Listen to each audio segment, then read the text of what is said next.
Let's get ready to rumble!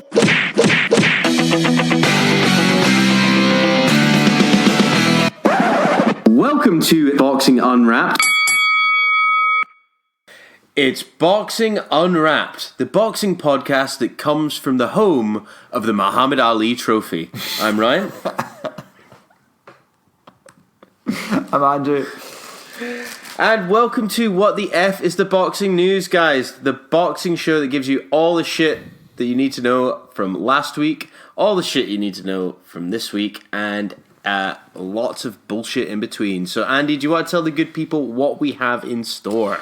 Yes, of course. We're going to talk about the results, what the F are the results from the last weekend. There may be one that features most prominently, and we'll go some way to explaining at various points in the show. If you do hear some melodious tunes in the background, that might be the explanation behind that. We will look at Victory song. Victory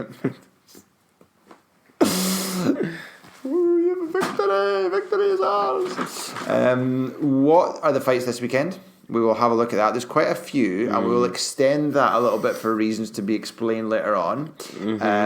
What the F went wrong last week, and after a few weeks of perfection, we're back to you, Ryan. Yeah, we are indeed.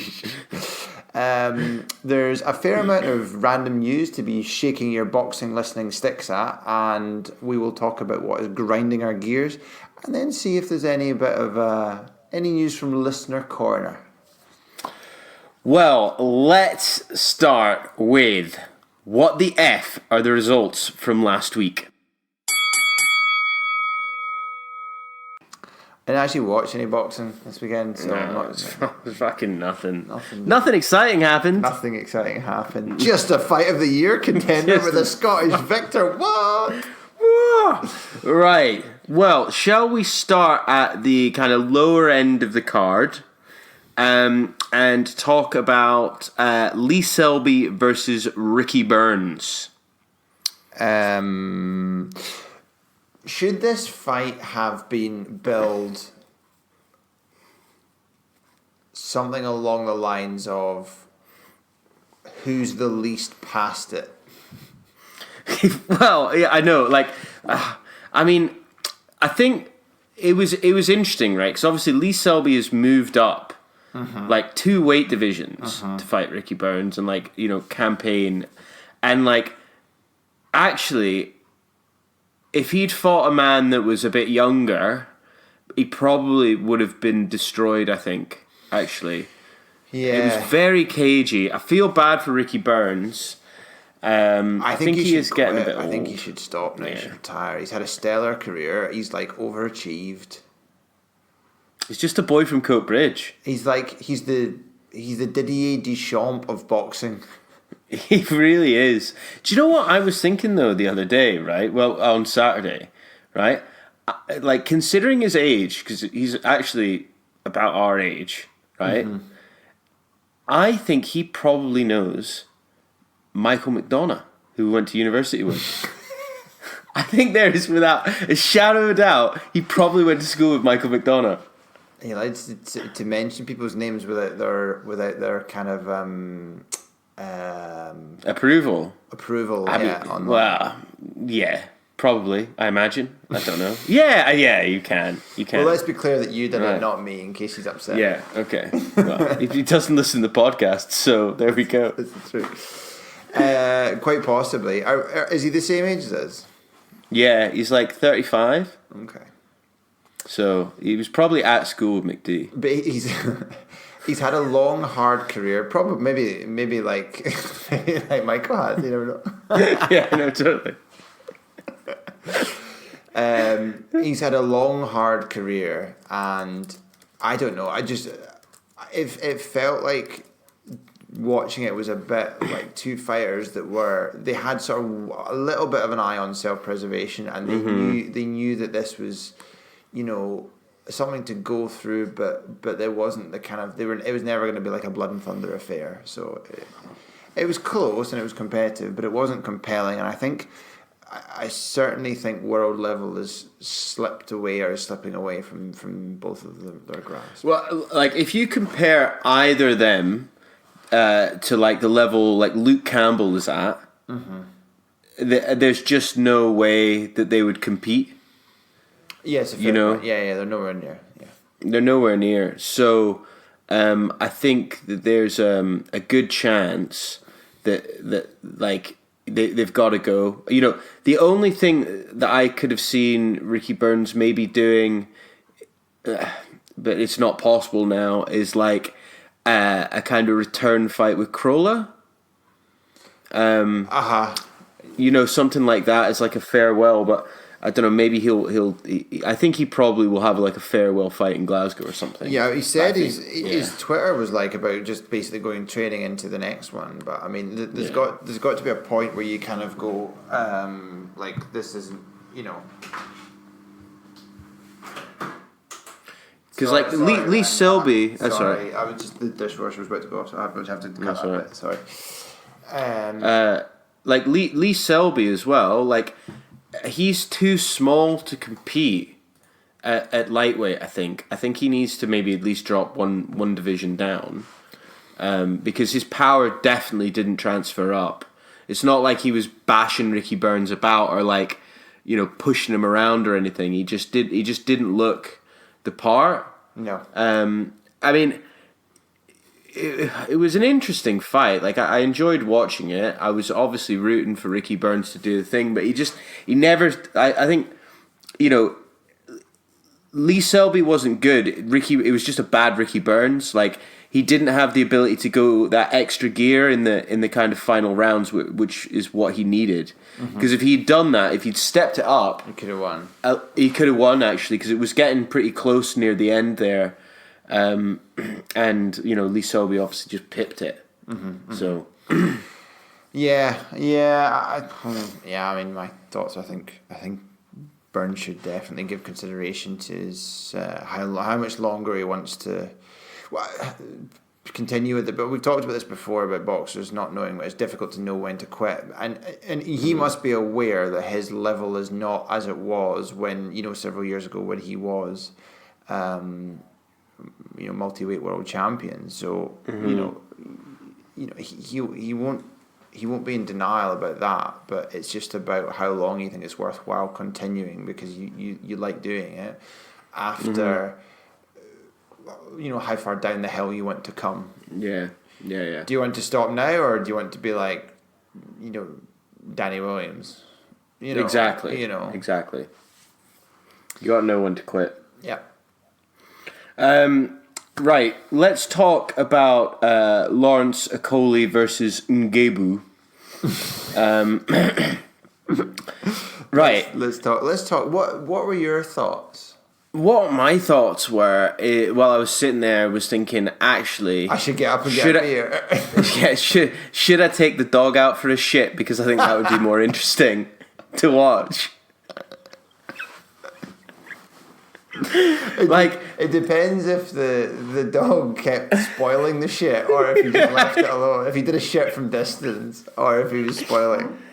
It's just so frustrating to watch Laurence Okolie. Now, obviously, like, he won. He banged the boy out, right?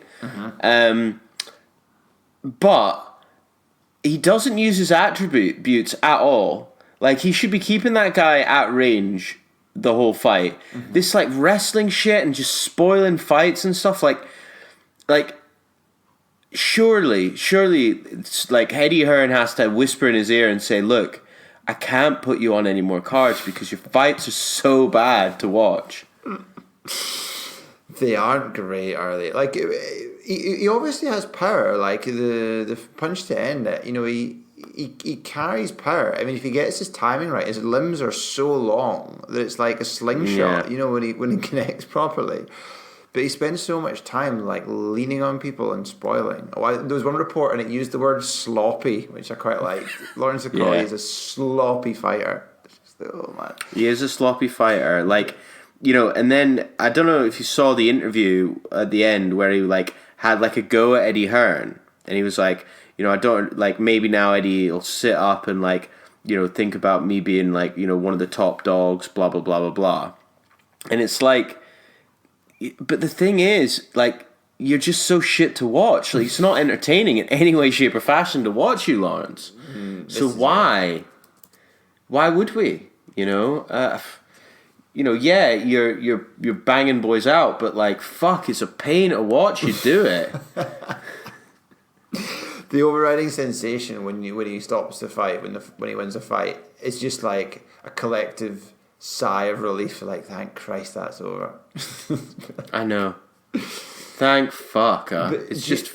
Do you know? I was gonna say, when there's this old sort of saying about if you were scouting for players for whatever sport, and there's one of them that seems to have like good figures but looks terrible doing it, he would tend to get overlooked for the one that's got the same figures but looks really good doing it. But actually, you should pick the one that looks awful. Because he's got the talent. Because if he's doing that while looking awful, then he's got more room for improvement. I don't know if maybe Okolie's like that. Maybe he will turn out to be like competitive at world level. And there is a bit of, I guess, there's not the same talent pool there was in the cruiserweights. So, I don't think there's that many like outstanding cruisers. So maybe he could kind of compete with him. I don't know. It just keeps stepping up and seeing. If he's winning, you can't complain. The TBRB have him ranked 8 now. Do they? Yeah. Yeah. So Ngubu was ranked 6th by the TBRB, and he's dropped down to 10th now that Laurence Okolie has beaten him. Oh, well, in fairness, I think I was probably, and I think we did get called out on this, I was probably like a little bit dismissive about Ngabu's pre-Okolie record. Yeah. So apologies for all the non-Belgian journeymen that got beaten by Ngabu. But yeah, I mean, I think that's indicative of the depth. But if he's fighting someone that's at that kind of level, then if he steps up again, you're not going to be too much more before you get a world title, are you? Do you see my point? Because there's not that much in between fighting someone that's like 6th and someone that's a belt holder. In fact, there's almost none. Yeah. The only thing is, I couldn't see him facing off against a Dorticos, a Glowacki, a Tabati. These boys, I think, would fucking destroy him. Bradis? Bradis, I think, Bradis and Dorticos. I wouldn't put him in with them, I don't think. No, I think he'd get ruined. Maybe. Makubu, Tabiti, Lorena. Maybe. Maybe. Yeah, Bradis and Dorticos is he can bang. So. Yeah. Well, let's see where he does it. See where he goes. Now, Derek Chisora versus Mr. David Price. Right, so the previous episode, I think you'd said 3rd and I'd said 4th, and in the last episode you predicted the 4th round KO. Yeah. So you were right. I give you it. I didn't get 100% because I didn't predict throwing in the towel. Actually, but he was buzzed. He was buzzed. Oh, he was buzzed. He was buzzed, and it was like the towel came in because you saw Derek Chisora's eyes light up, like I am about to end this boy. It would have been a fucking spectacular knockout. Well, I know. He did land a counter when he was in trouble, which I think did shake Chisora a little bit. But I mean, he can't utilise the attributes of his size to any kind of effective means. So he takes far too much abuse. Big guys, little guys, medium guys, they can all beat him up because he stands and covers up ineffectively while he's getting punched. I wonder as well if some of it, because you always hear like he looks good in sparring. So I wonder if maybe he just like can't face the bright lights. Do you know what I mean? Like, I wonder if he's got like a mental block that he just turns to like absolute shit as soon as he steps in the ring when it like means something. I mean, it was a poor performance from him. He didn't really jab off Chisora. Chisora was all over him. Chisora swarmed on him. Chisora was like, "I'm fuck you up." He wasn't having it, was he? Chisora was on like seek and destroy mode. Yeah, totally. He was like, I need to bowl this boy out. I need to get rid of him. Well, the thing is, he knew that he didn't have to worry about like gassing and then getting like overwhelmed in the latter stages because he knew Price wasn't going to do that. So he could just kind of go super gung ho style and just be like, he can't keep me off him. I can pick and choose, throw barrages, set my feet, go for some power shots, and it's going to be fine. I might get clipped a bit on the way, but I'm not going to have, unless I get out KO'd by one punch, he's not going to be able to throw combinations to really do me much damage. So it's kind of like a free pass to go and beat someone up. Yeah, and it was. It 100% was. Yep. I was thinking during the week there, like, you know, what's the next stop for David Price? Because he insists he's going to continue fighting. Probably it's a terrible decision, but I was asking. We were speaking that night about who he could fucking fight, like who's left, and it dawned on me that there is one person that he could fight, which is Hughie Fury. Yeah, because Hughie Fury has no power. He is quite mobile. But he's also shit. Well, he's like level down, isn't he? Yeah, from world level. Yeah, I mean it would probably bring quite a lot of attention. I think fights like that where you're picking them not because they're going to necessarily achieve very much, but just so that they would generate quite a lot of interest. Yeah, I think that's not the craziest thing you've ever said, Ryan. No. Just you wait. March. It's going to be Hughie Fury versus David Price. Red Dead Redemption. Nice. Like it. Yeah. Cool. Now let's talk about Mr. Josh Taylor versus Mr. Regis Prograis. Oh, my heart. Oh, mate. What a fight. It was an excellent fight, and it was very, very, I think even people that didn't have a vested interest would still have found this a fairly tense affair. Yeah, man. Yeah, I mean, like, it was back and forth. You know, at start I thought, Taylor's looking good. He's roughing up Prograis, and then Prograis in those middle rounds, something lit under him, and he was just so slick. Like, Taylor was in loads of trouble, and then, in those kind of real championship rounds, Taylor just managed to kind of eke around here, eke around there, and then kind of really go for it. And then that last round, fucking hell, man. I mean, I think you gave it to the person that was doing what you like. You know what I mean? It was... Yeah. And actually, I thought Taylor was a bit lucky because he could have given away that last round, I think, quite easily. Yeah, I think I think I gave Prograis, when I was watching it, I think I gave Prograis the last round, but it really was nip and tuck. But overall, as I was scoring it, I thought Taylor won it just by a round or two. I thought Prograis didn't take time off, but I thought Taylor won the first two, and then Prograis had the best of the next section, and then middle to late, apart from the last round, I thought Taylor looked like he was the more likely fighter. But I mean, it was so close, and it was so high quality. There won't be many fights this year of a similar level where it's just two guys who are so evenly matched, who are so high quality. It's kind of like Golovkin Canelo type standard, know, in terms of super high level operators, but very, very evenly matched. It was that kind of thing. I think it was that. That's probably the most obvious. I suppose you had Spence Porter, but I think this was better than Spence Porter. I think it was because it was just so action packed and so tense, and everybody that was chipping in about scores, they all had different scores. Some had Prograis up, some had Taylor up. You had no idea what was going to happen. It was beautiful. It was interesting that certainly on the Sky commentary, there was more of them seemed to have Prograis up than Taylor, which I thought was interesting. I think that Andy Clark had Prograis up pretty much most of the way through. like I was a bit concerned about that because I was like, well, you know, what's he seeing at ringside that we're maybe not seeing on the TV?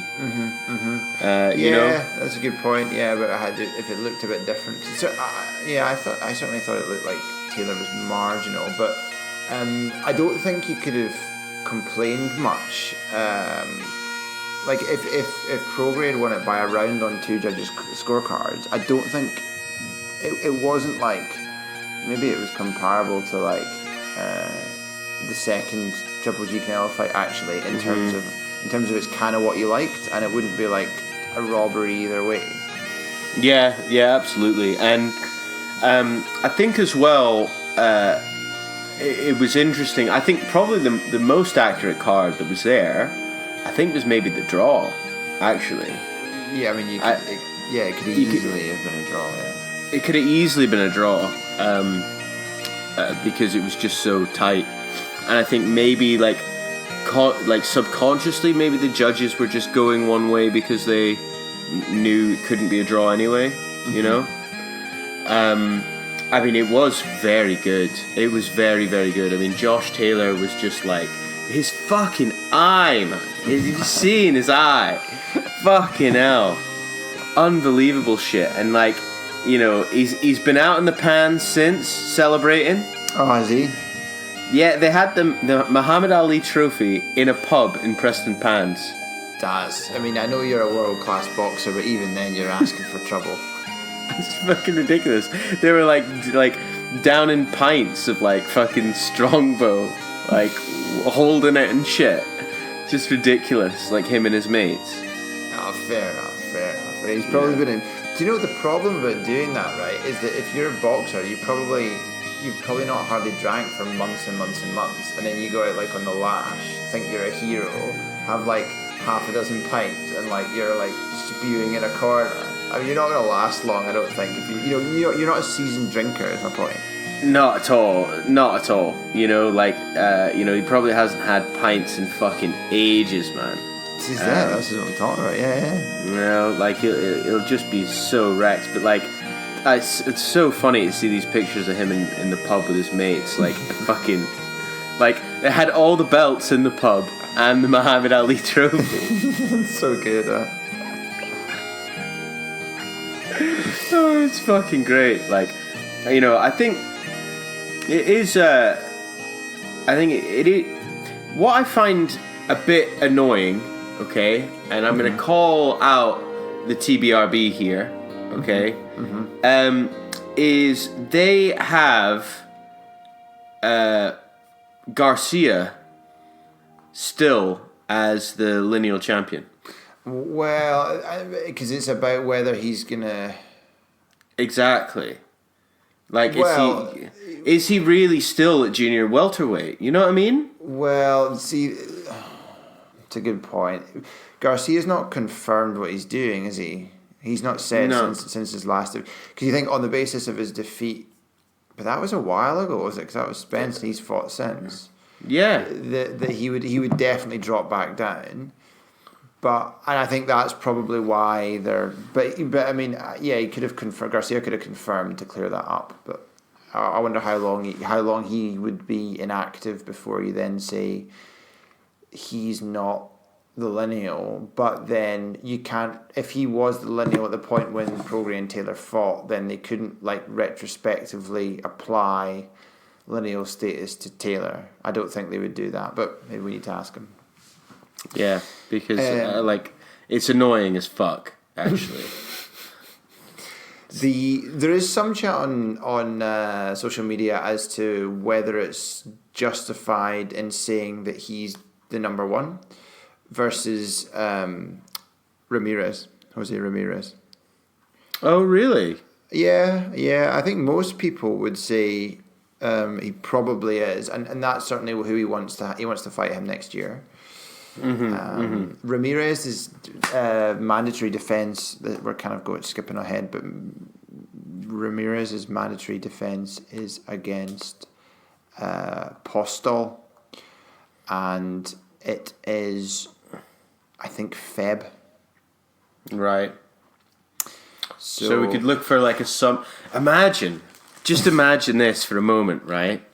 Hamden, next summer, Taylor versus Ramirez.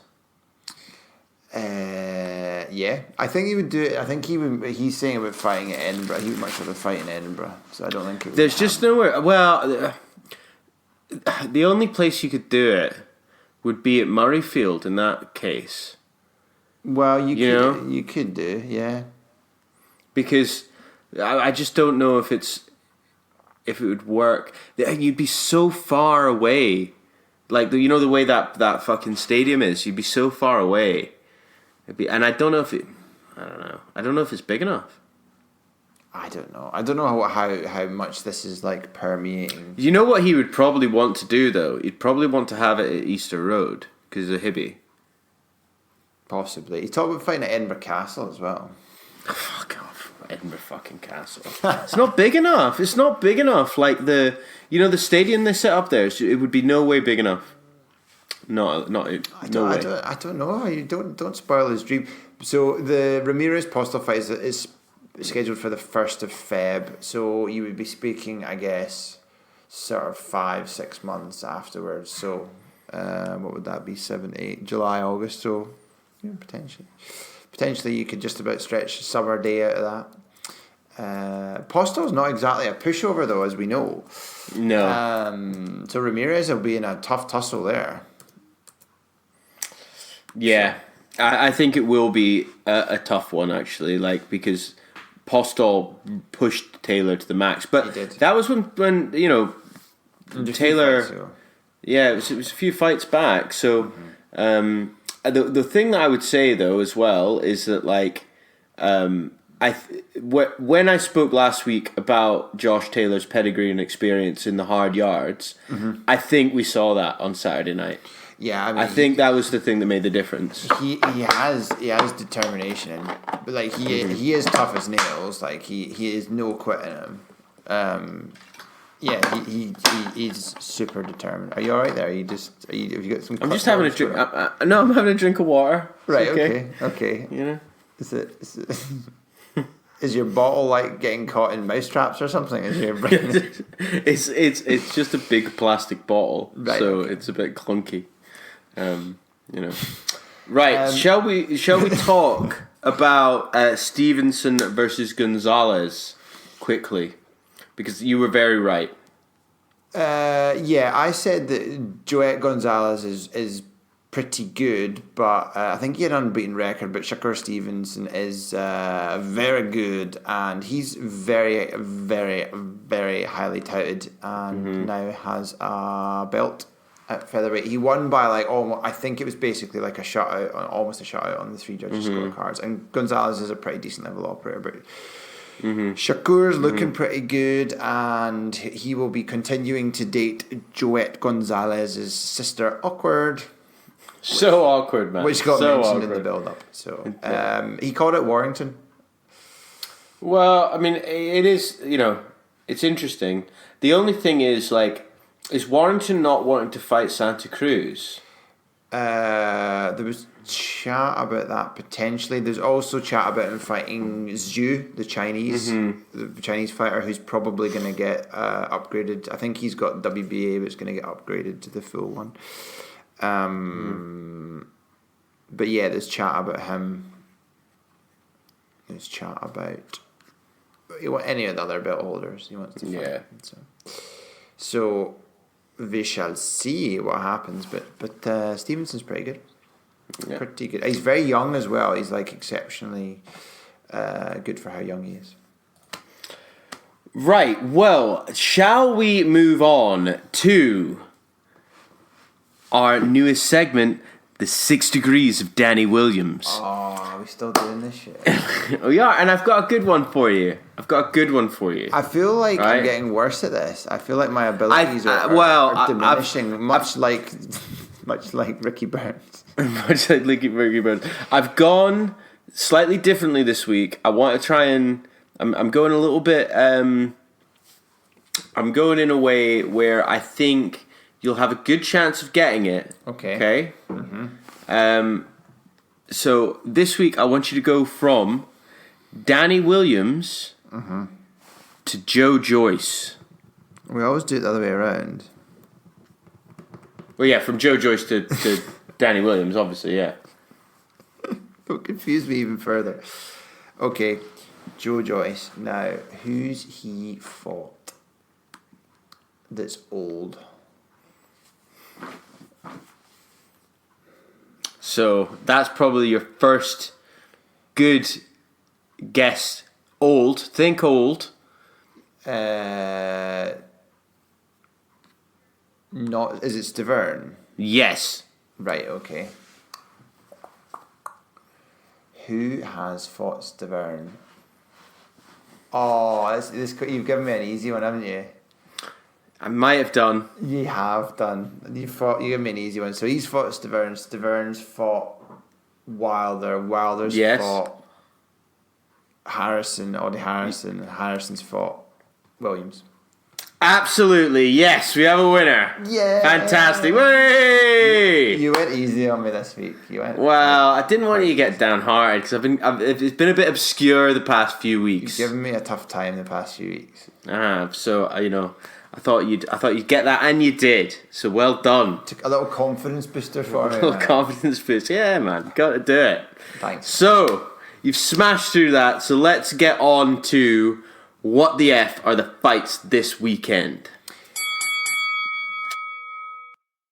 Did you find any? I don't know if there are any. Are there?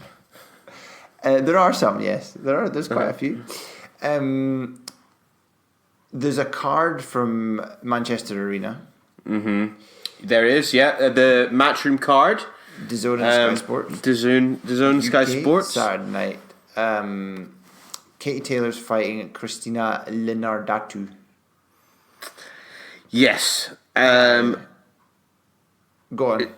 Well, the one thing I would say about this, which I think is a bit of a joke, is that it should be a rematch with Delphine Persoon. It should be. It should absolutely be. Yeah. And so I think this is like a kind of rebuild fight for Taylor, because obviously a lot of people said that she lost the fight versus Persoon, didn't they? Yeah. Persoon, I know people don't like always when we do A fought B and B fought C, therefore when A fights C this will happen, but Linardatu was beaten by Persoon a little while ago and she lost. I think it was a shutout. So right, okay. So which gives you an idea about her. So unless she's radically improved, this is going to be a very, very one-sided affair. And is not necessarily going to make for that entertaining viewing, I'm afraid. No. So we will rely unreliably on the chief support of the evening to be the entertainment, which is always risky when it's a fight involving the man that keeps you on the edge of your seat, Ryan. Oh, fucking hell, man. Mr. Sleepy, Anthony Crolla. His farewell fight. Man, imagine your like goodbye fight and you're not even fucking headlining the show. That's how boring this man is. That's Do you know what I shame. mean? That's It's a shame. Maybe they will make him headliner, but he's fighting Urquiaga, who's very not good at boxing. No. But and we've said that I don't have any issue with that because Crolla has been in with super high level guys before. The best of the best. The best of the best, yeah. You can't. He's been beaten by some really good guys. He has. He's never beaten any of them, but he has certainly competed with them, and he certainly has not taken the easy route. No. So that's No. fine. I will never forget that fight against Lomachenko because you instantly saw in his eyes that like he knew he was out of his depth. You know? Like a cat at the deep end of a swimming pool. He knew. Yeah. He knew there was only one outcome. Well, and we've got the big one. Canelo versus Kovalev. Right? We do. But This fucking... Just how big? Just how big? How big? How big? I don't know. Do you know what I think's a bit funny is like, you know, he's very much into like these rehydration clauses. Mm-hmm. About like only being able to add 10 pounds on the day. Shit like that. Yeah, for some of them, yeah. Mm-hmm. Yeah. So you wonder if he's put that into Kovalev's. I don't think so. I don't think Kovalev would have taken it. I'm pretty sure. I don't know. He'll want to be huge. He want to be huge. So just as a refresher for anyone who doesn't know, I apologise if we're patronising anyone by referencing this. Canelo, previously fighting at middleweight, which would be 160 pounds. This is light heavyweight, so the weigh-in weight is 175 pounds, so 15 pounds heavier. Canelo's come out and said that he anticipates weighing in about 180 pounds, which I think is actually not that much more than he actually is sometimes weighing in at somehow at middleweight. But anyway, he's only going to be 5 or so pounds, he reckons, over the light heavyweight limit, which is not much of a rehydration. Kovalev is likely to be 10 pounds heavier than that. Yep. 10 pounds heavier, so 190, so 15 pounds. I mean, this is all a bit conjecture because they don't make people officially weigh in on the night. They don't weigh them. They could do. They could say... They should do. They should do. Should do. They could start tracking it and then look for implementations in a different way. And sometimes the coverage, the broadcasters will have the information to say this is what they've weighed in on. I don't know how they get that, but they don't do an official weigh-in. Anyway, Kovalev will be weighing probably somewhere in the region of 10 pounds more than Canelo, which is a lot. It is a lot, actually. Kovalev's a big man. He is a big man. And, he's angry. I do wonder if Alvarez is just going to be just too small against Kovalev, you know? The other thing which a lot of people are making reference to, and obviously it's not exactly takes the best boxing brain to know it, Kovalev has a ramrod jab. He has an extraordinarily good jab. And being the bigger, rangier man and having an exceptional jab is going to present a whole bunch of problems to Canelo to try and close the distance. So is he going to be relying on trying to evade it, which is very difficult because it's he throws it so well, so powerfully and so fast, or is he going to be trying to stay at a range of the jab and then counter when Kovalev tries to throw anything else? I don't know, but I think it's going to be a puzzle for him. I think this is a little bit kind of on the verge of freak showy, but it's much more acceptable kind of odd-bod fight compared to what would be an equivalent, like someone fighting at 50 years old or something. This is Kovalev is not at his prime, and everyone is saying how Canelo is taking a risk, but a calculated risk rather than not a crazy risk by fighting Kovalev rather than fighting my boy Bivol or fighting more glamorously it would be now Beterbiev. He's crazy, but he's not that crazy is the consensus. Because those boys are in their prime. And they would be probably too big and too fit for him. Whereas the thinking is that Kovalev is in decline enough to give Canelo a good shot at victory. I'm tempted, Ryan. I'm tempted to stick my neck out. Almost sounded like something else. I'm not going to stick that out. My neck out and say for my prediction. And if I'm sticking it out on the show, I might have to stick it out on the poundage, on some pounds, on the betting, because I'll be getting some very nice odds on this, I reckon. I don't know. I'm tempted to say Kovalev's gonna stop him late. I think Kovalev might just stop Canelo. I tend to agree with this actually, because the only thing that we can say is that Kovalev and Jacobs are both 6 foot with a 73-inch reach, right? Yeah. And obviously Canelo was able to deal with that. Kovalev is also he hasn't had the best lifestyle of the past few years. Certainly not. And so he's lost 3 of his last 6 or whatever it is. Yeah, exactly. But he did kind of destroy Anthony Yard, as expected. Yeah. I mean, he beat him, but he could have easily lost that fight as well. He was majorly in trouble. I can't remember what round it was. You know, it's tough for me to call because it's this kind of freak show thing. Canelo is a 1-4 favorite. He's a very heavy favorite to win the fight. Yeah.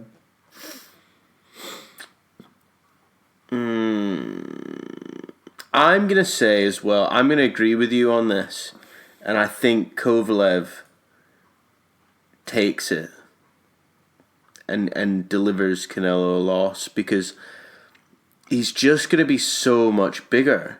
Mm-hmm. And if he hits, he can bang. If he hits Canelo's fucked, man. So Canelo, I think any kind of high level guy, Canelo's not stopped anyone since he's moved up, and he's moving up.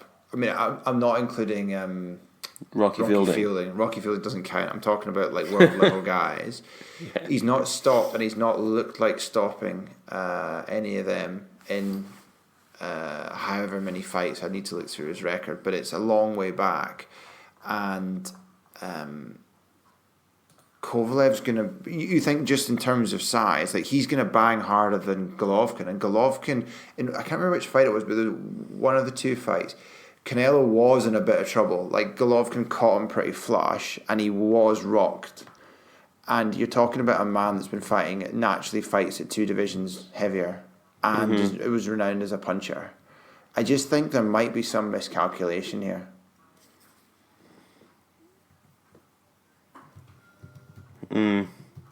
So, so I mean, I don't know. I could easily be wrong, but I'm going to go for, stoppage. Okay, interesting stuff. Now, we've got some other weird timed fights to flag. Yeah, we do. So the fight card, the World Boxing Super Series, is next Thursday. Perfect. So Inoue and Inoue are both fighting on the card. So the younger Inoue, Takuma Inoue, is fighting Nordine Ubali. It depends what you read, but people say, well, Takuma's not as good as Noya. But anyway, that's the chief support, I think, on the fight card. And then Noya Inoue is fighting Nonito Donaire, World Boxing Super Series final. And that fight is going to be over so quick. Well, I couldn't see a UK broadcaster for this. No, I haven't seen it. So I don't know. Maybe they'll do a YouTube thing. Because the only reason they got like a broadcaster for this one was because they managed to do the Matchroom deal. And Eddie Hearn is absolutely desperate for fights. He needs fights to fill cards. Like, yeah. I don't think it's on. No. Which is like kind of utter nonsense, is it? Really. It is. It truly is. You know. You'd think like they would manage to do something. You know what? Like they need to fucking sort the shit out for the next one. I think, to be honest. I don't think so. If anyone knows it, then tell us. But yeah, as far as I know, it's not been picked up. So, I mean, it's Thursday morning. Do you know what I mean? It is so far away from prime time. It's about as far. It's like I think it's like 8 or 9 or 10 o'clock in the morning on Thursday. Like, I mean. So what time does that make it in Japan? Thursday evening. Why is it on a Thursday? I've no idea. It's so weird. I was trying to work out if it's something weird because it was like to do with offset weekdays or something, but like the Philippines, and then I was thinking, is it for Philippines? I don't know because it's Donaire. Anyway, no, it just doesn't make. I don't have any explanation. No explanation. No explanation whatsoever. No, Right, don't know why it's a Thursday. There will be a reason why it's a Thursday. We just don't know what it is, guys. No one knows. No one knows. But it's provocative. Gets the people going. So, well, shall we move on then to what the F went wrong last week? Well, just before we do, apparently boxing events taking place on a Thursday is not completely out of the ordinary in Japan. Cultural.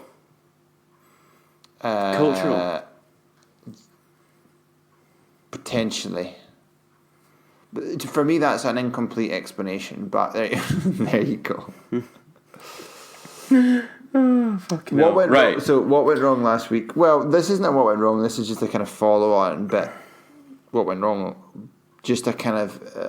we were kind of going on about how drained Taylor always looks at the weight and how it's obvious that he's like crashing his weight because he looks like a ghost. He looks incredibly like unwell when he makes weight, and then obviously when it goes back up. But actually, in this fight, it was Prograis that had to get naked to make weight, didn't he? He was just on the money without having to start doing some extra exercise. So we flagged Taylor, but it was actually Prograis that was, and I think they say he puffed back up to 155. I read stuff saying so 15 pounds over the limit, but they I don't know. Taylor was the bigger man, but anyway, he was. Something which I think the extra couple of percent in terms of being bigger and leaning on him rather than being leaned on, I think might actually just about have been the difference in the fight. But anyway, we've covered that. We won't go back there. You said Matchroom should sign Bivol, or Bivol should sign for Matchroom to forward his career. Well, you have an unerring ability to predict things in the past because he did sign for Matchroom. Oh, fucking hell. I should have corrected you, but I didn't remember it. But yeah, he signed for Matchroom in January, so... Right. Well, big fights will be a-coming. And we also got called out on our bullshit by Andy/Champs. Our boy. What did we do? With the whole Ungu thing. Ungabu thing, because... Yeah, we did, Yeah, like he was the one who pointed out our actual shit that we were talking. So thank you. And feel free, if you do notice that we're wrong, tell us. Say, you motherfucking wrong about this. Yeah. You're wrong. We don't have researchers, we don't have a support team. We'll get stuff wrong from time to time. I mean, to be honest, we don't really have a knowledge about boxing, to be honest with you. So don't tell them that, Ryan. Don't tell them that. Fuck's sake, man. Right, well, that moves us lovely into some random news, and there is lots to go through. There is a bit to go through. But don't worry, it's okay. We'll guide you, listeners. We'll guide you. We'll guide you through it. We'll unpick the thread. Indeed. So let's start with what's caught your eye. Well, boxing's favourite idiot has... Gervonta Davis. Oh, man. He has been on the fucking slash because he's saying that he wants to fight Josh Taylor. And Josh Taylor fucking went back with him and told him to calm down. He was like, what have you been drinking, wee man? So, Davis, I think, did he vacate his title at super... feather or junior lightweight heavy? I think he did vacate a title then, if I'm not mistaken. So he's next going to be fighting at lightweight, but he's not even had a fight at lightweight yet, and he's already calling out someone at 140, the next division up. So I think Davis needs to wind his neck in. But the thing is that this is obviously like you've kind of made it when you're being called out by boxing's favourite idiot. Exactly. When you're a name, when you're the one, you're the marked man. I think my so Gervonta Davis said that he would knock Josh Taylor out in between rounds 7 and 8, right? And Josh Taylor went back and said, "Put the drink down and sleep it off, wee man." That's quite good for Taylor. Really good, yeah. Really good. He didn't, like, kind of rise the bait. He was just like, shut the fuck up. Like, what the fuck are you chatting, man? You're chatting a whole bunch of shit. Now, there's some news, actually, that has just caught my eye very recently. That your boy, Hrgovic, is going to be fighting on the Clash on the Dunes card against Eric Molina. No, I think I did hear something about this. Molina served a drugs ban, has he not? Yeah. No, I think I did hear about this, but I didn't know if it had been confirmed or not. But that's that'd be interesting to see where he is. Exactly, because he can bang. Oh, He can bang, and it's a big stage for him to kind of burst onto the scene. Mm-hmm. Get his name out into the sort of wider, the wider sort of casual boxing fans. Maybe get a bit of recognition with them. Yeah, if he needs to put on a show. He'll need to beat him in style, because everyone will be comparing how he does versus Molina's fought Wilder and Joshua, hasn't he? So he'll be comparing against how he demolishes him in comparison to them. But yeah, nice. Yeah, profile absolutely. building. Total profile building. Which is good. Now, Fury, it seems like WWE is not enough for him. He doesn't just want to be a wrestling champion. He now is saying he's going to venture into MMA. Yes, I did see this. I just do not know how seriously to take this man. In fact, I do know how seriously to take him, which is not very. No. Not even a little bit. What's he talking about? So he's going to do the wrestling, and then he's going to do some MMA, and at some point he's going to come away from his training to knock out Wilder in a completely fictional February fight. That's what's happening. We've spoken about this. Was it the last week or two? That it's becoming like more and more plausible that he never steps foot in a boxing ring again. I mean, I don't see him like having any level of hunger for it. Like, it doesn't seem like he's after belts at all. He doesn't want them. He doesn't really want money because he's got it all. So what's the point? I suppose in his point of view, and he's just trying to profile build and do ridiculous shit. Now, I don't know. We don't know because we're recording while the WWE SmackDown is going down. So we don't know how well he fares tonight. I couldn't see. Yeah, it's tonight. That he's fighting in Saudi. Yeah. Is it? Yeah. It's tonight. So, because tomorrow's Friday. Okay, yes. Yeah. So it would be tonight. Yeah, so it would be tonight. So, I don't know if he... I don't know if he wins or whatever, because obviously it's all pre-scripted and stuff. Mm-hmm. Surely he hasn't signed up so that he would lose. Oh, I don't know. I don't care. I don't care. I just don't care.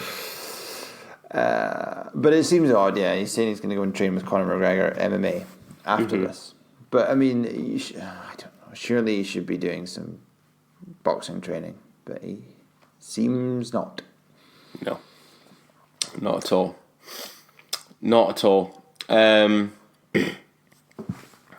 Now, Ryan Burnett is in the news. Sadly, yes. Sadly, yes, he is. Because he's retiring. Retiring young, unsustainable or unrecoverable injuries. He's saying he's citing injuries as the reason that he can't carry on. Mm-hmm. He was young and he was a high quality operator. Yeah, I mean, I guess when we saw him though, that, I don't know what happened that night. He slipped a disc. Yeah, it looked pretty fucking frightening because he went through a punch and then couldn't walk. So, You know, like, who knows? But best of luck to him. Hopefully he finds like a second career or something. You know? Yeah. Hopefully he does something. Yeah, it's a shame. Someone who it's not a shame they've been forced to pull out of any future fights and retire is Mr. Nigel Benn. Yeah, he fucked his shoulder. Yeah, like he said, it was basically unworkable in terms of the pain he was in to train and stuff. So I think if ever there's a sign that the gods are smiling upon you, I think this was it. Someone's looking out for him. Agree. Because that is a blessing in disguise. Although the more cynical amongst us have suggested that it's to do with the ticket sales being particularly poor for his scheduled bout versus... Don't be so cynical. Baker. Well, I didn't say that. I just said I saw a few different people commenting as such on the old Twitter. So cynical. Anyway, blessing in disguise. Couple other random bits. We talked about this, I think, last week. You know, there was the thing about Ritson was saying he wanted to fight the winner of Prograis versus Taylor. Yes. So Barry McGuigan, Taylor's manager, has come out and said, "Good one." And he said like, no disrespect intended, but Ritson is not at the same level as Taylor, which is exactly the same thing we said, except we didn't say it with no offense intended. We said it like as offensively as possible. Yeah. But I saw the article where it was written, and there was the comments underneath, and every single comment was like, "There are so many levels of difference between Taylor and Ritson." It's like this would be a complete mismatch. Ritson would get killed, like, and everyone was in agreement that it would be a complete. You know, there is levels to boxing, and he's just not at that level at this stage. Ritson's not at that level at that stage. But anyway, if he might need a fight of some description between if he's hanging about for however many months for Ramirez to fight Postol, and then he's got to wait obviously for however long for his recovery. It means he's then had quite a long time being inactive. So whether he will have a fight in between, whether you can reasonably do that as like a profile fight, like building it up as a fight like against Ritson, I don't know. But I mean, actually, sensibly, if he is going to take a fight in between, it's quite a good fight because he's not very likely to get hurt or anything. He's probably going to win very comfortably, and it's going to generate quite a lot of money and attention. So like, as a tickle, it sounds unfair to call it a takeover fight, but really, would it be the worst idea in the world to do it if he's going to fight in between anyway? Yeah, I know. It's a good shout. I don't know. And we should start having a section in Random News saying, "What's Oscar done now?" I know. You know, he's like the Harvey Weinstein of boxing. That's ours. Yeah, I totally like. You know, we're gonna start like using him as like a verb. So like, oh yeah, she got totally De La Hoya'd. You know.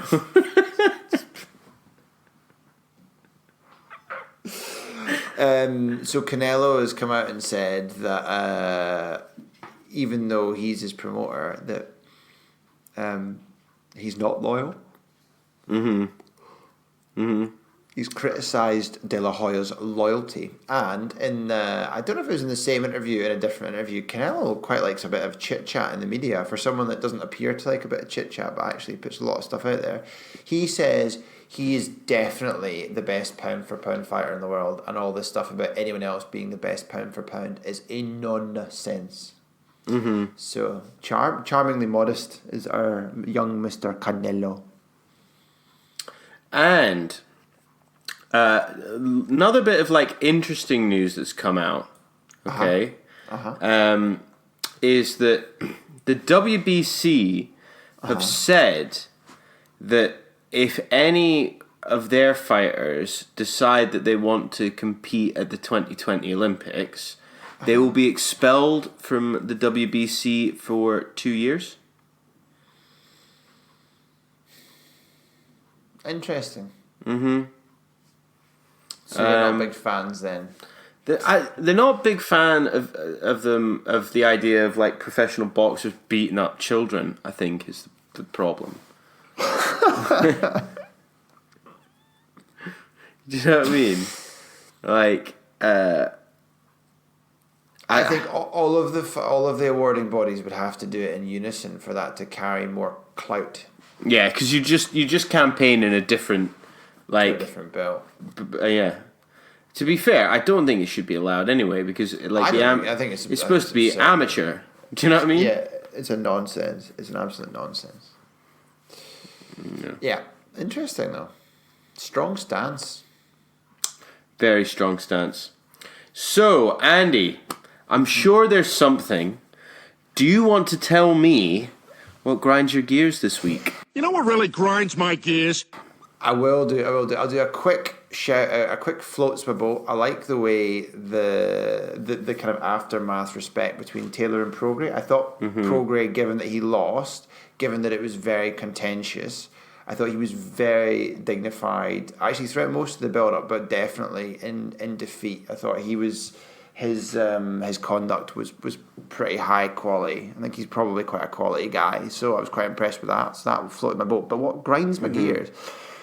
You know, we've talked in the last few weeks about the various big events and occasions that have passed these shores by in terms of an official broadcast partner. And this is a recurring theme we've talked about. So this is what's grinding my gears this week. I want to talk for a minute about the home of boxing in the UK. I want to talk about Sky Channel 785 BoxNation. I made the number up. That's not the number. I don't know what the number is. Yeah. We'll talk about BoxNation. What happened? Well, this is my quandary. This is my conundrum. I looked on the website 'cause I thought, there's various different fights. There's some of them where you think this is a BoxNation-y type fight. Maybe like a boxing kind of aficionado, but not like that mainstream fight overnight that they would then show. So, for example, and we did actually forget to mention it, overnight, there's a fight this weekend, Miguel Berchelt versus Jason Souza. This is a high-level fight. Berchelt's got a belt. He's the absolute monster that campaigns at Super Feather. That'll be a decent quality fight, and it will show just how good Berchelt is by how convincingly, if indeed he does beat Sosa. But that's a high quality fight. It's not one that's going to set the pulses racing in the UK. Great. That's a BoxNation. That's their niche. Yeah. Are they showing it? Are they Fucking hell. They're not. So if you go on BoxNation's website, as I will do just now for the purposes of illustration, the next fights that they are flagging that they are showing is on the 13th of December, Ultimate Boxer 6 heavyweights, Webb versus TBA. Fucking hell. So the next fight that they're saying they're going to show is some utter nonsense stuff, Ultimate Boxer, in 7 weeks' time.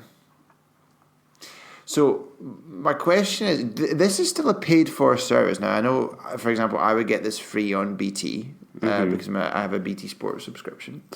So it's free. But there are people, I don't know how many of them will be left, certainly not ones that are monitoring what's on it closely, who are paying £12 a month for BoxNation. And I think that is an utter nonsense. So my question is, you make a decision to either support this so people can legitimately pay £12 a month and have some interesting boxing to watch, or you wind it up. Surely no one is knowingly paying for this anymore. Surely it's just people that have forgot that they've got a subscription and should be cancelling it because there is no live boxing on it to watch. What is this?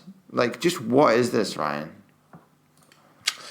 It's a pile of shite, man. It's an absolute pile of shite, Agreed.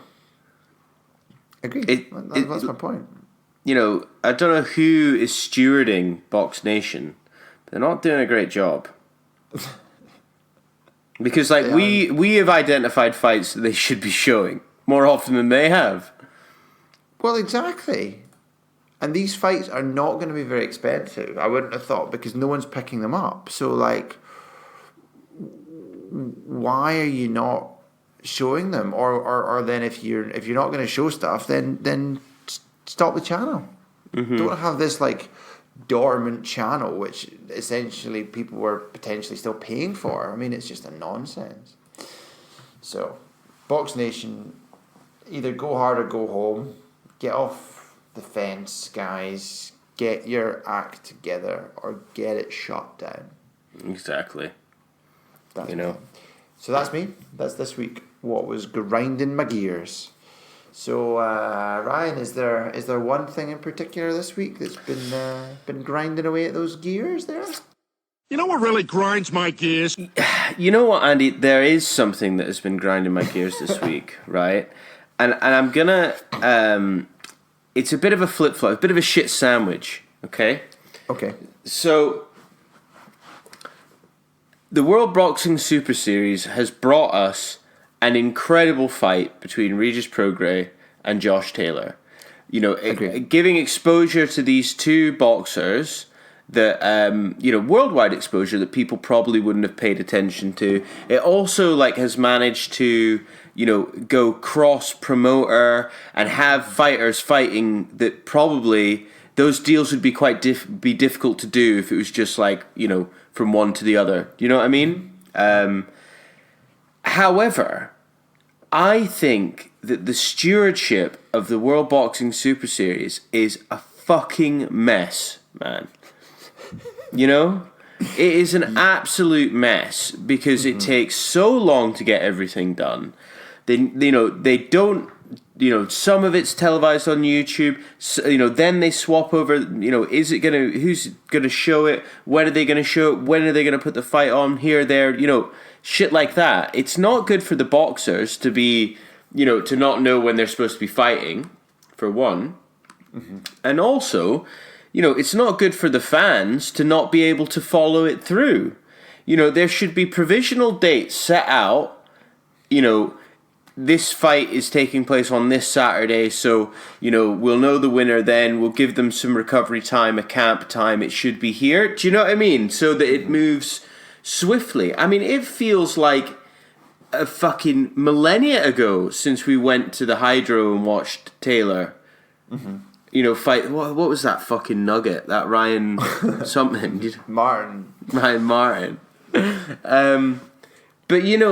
I think that the format is great. The results that we're getting are fantastic. It has provided some really memorable fights in these last two series. But I think we're at risk of it being a total shit show and it just not happening anymore because they're just so poor with the organizational side of things. I mean, the fact that this Noya Inoue Nonito Donaire fight is happening on Thursday morning in the UK and fucking a Thursday night in Japan, like with almost, it seems, no build-up whatsoever. Mm-hmm. And the fact that there doesn't seem to be anyone showing it on TV is even fucking worse. Yeah, agree. I think it's been a bit there's been plenty of missteps along the way, and it's kind of struggled for momentum. I think they need to understand. There needs to be more like strategic planning about how they're going to do it. Like kind of what you're saying about having like kind of projected dates, etc., and understanding about who their broadcast partners is and how it's going to be best appealing and sort of setting out venues and stuff. I think we need to do as much of it like strategically in advance as possible. I feel like a lot of it is just being like done off the cuff, and therefore it's kind of like a hot mess. And I think that's kind of what you're alluding to. So for me, there's like clearly it's worked well in parts despite everyone's best efforts, not because of. Totally, and the O2 wasn't full on Saturday night. There were plenty of empty seats. Yes. Because it was a patchwork quilt of a card they put together. They tried to make it relevant by having Derek Chisora on it with Joseph Parker, which probably would have sold, but because Parker pulled out, everyone was like, I don't want him to fight David Price. And really, unless you kind of know the kind of, or have been following the World Boxing Super Series relatively religiously, and you know Josh Taylor, and you know Regis Prograis, you then know how much of an amazing fight it was going to be. But like that fight should have taken place in Scotland. It should have taken place in Scotland, and it would have been completely sold out. You know, there was absolutely no point in having that in fucking London. Yeah, I never understood that either. To be honest, I think you could have, if you'd done it in Scotland, you could have had Burn Selby as the chief support, and it would have. I would have thought that would still have sold out like the Hydro. Oh yeah, easily sold out the Hydro. So I'm not quite sure. Yeah, I don't know what. I would guess the pay-per-view thing, you wouldn't have done it as a pay-per-view then, or you would have.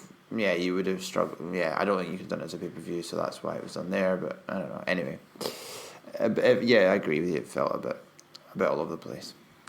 Yeah. Anyway, so that's what grinded my gears this week. Nice. Yeah. Nice. I like it.